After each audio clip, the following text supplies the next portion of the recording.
ከ12 ሚሊዮን ብር በላይ የሚያወጣ የክረምት የበጎ ፈቃድ አገልግሎት ለመስጠት እየሰራ መሆኑን የአማራ ክልል መንገድ ትራንስፖርትና ሎጂስቲክስ ቢሮ አስታወቀ። በዚህም ባህር ዳር ከተማ የሚገኙት የጎጃምና የጣና በር መናኸሪያዎች ለተማሪዎች የትምህርት ቁሳቁስ ድጋፍ አድርገዋል። ቴዎድሮስ ድሉ የአማራ ክልል መንገድ ትራንስፖርትና ሎጂስቲክስ ቢሮ 1 ደርዘን ደብተር ለአንድ ተማሪ በሚል ዝቅተኛ የኢኮኖሚ አቅም ላላቸው ተማሪዎችና ወላጆች በባህር ዳር የትምህርት ቁሳቁስ ድጋፍ አድርጓል። የክልሉ መንገድ ትራንስፖርትና ሎጂስቲክስ ቢሮ ምክትል ኃላፊ አቶ ዘውዱ ማለደ ቢሮው የበጎ አድራጎት ስራን አጠናክሮ ይቀጥላል ነው ያሉት።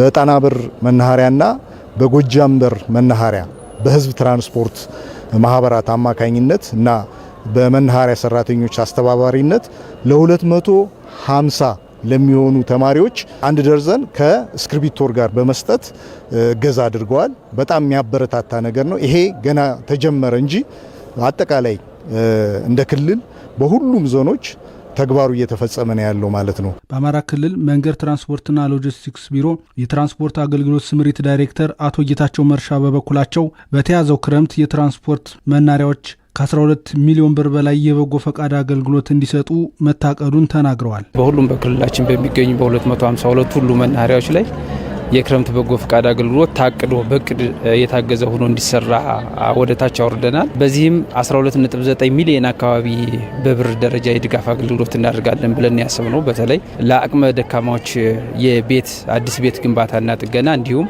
የትምህርት ቁሳቁስ ለሌላቸው ተማሪዎች የትምህርት መርጃ መሳሪያ ድጋፍ ለማድረግ እሱን ታሳቢ አድርገን ነው ያወረድነው። ስለዚህ ስራችን አሁን በተገቢ መንገድና በምንጠብቀው ልክ እየሄደልን ያለን። የእግር አካል ጉዳተኛና ጡረተኛ የሆኑ 3 ልጆችን የሚያስተምሩት ድጋፍ የተደረገላቸው የባህር ዳር ከተማ ነዋሪ አቶ ምትኩ ይትባረክና ተማሪ ቃል ኪዳን አስቻለው ስለተደረገላቸው ድጋፍ አመስግነዋል።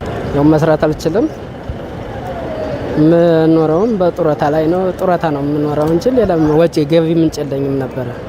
ግን ይህን በማግኘቴ አስተዋጽኦ ላደረገልን እጅግ በጣም ትልቅ የላቀ ምስጋና ነው የማቀርበው። እናቴ እንግዲህ ስላት በቃ እንዴት አድርጌ ነው የምገዛልሽ ምናምን ትለኝ ነበረ። ግን ደግሞ ያን ያህል ጭንቀቷን አታሳየኝም። ልጄ ትጨነቃለች እያለች በቃ አለ አይደለ ችግር የለም እገዛልሻለሁ ነው እንጂ የምትለኝ ያን ያህል ጭንቀቷን አታሳየኝም። በቃ እናቴ ሞኒ ስታይ ደስ ነው የሚላት፣ እኔም ደስ ነው ያለኝ በጣም በቃ ድጋፉ ደግሞ በዚህ እንዲቀጥል ነው እኔ ማበረታታው። ሌላ የተቸገሩ ስላሉ በቃ ለነሱም እንዲደርስ ነው። አይደለም ደፍተርና እስክሪብቶ ይቀርና እስክሪብቶን ካናወጣ መግዛት በጣም ትልቅ ነገር ስለሆነ ይቀጥል ነው ማለት። በባህር ዳር ከተማ ጎጃም በርና ጣና በር መናኸሪያዎች ከ200 ሺህ ብር በላይ በሆነ ወጪ ለ250 ተማሪዎች የትምህርት ቁሳቁስ ድጋፍ አድርገዋል።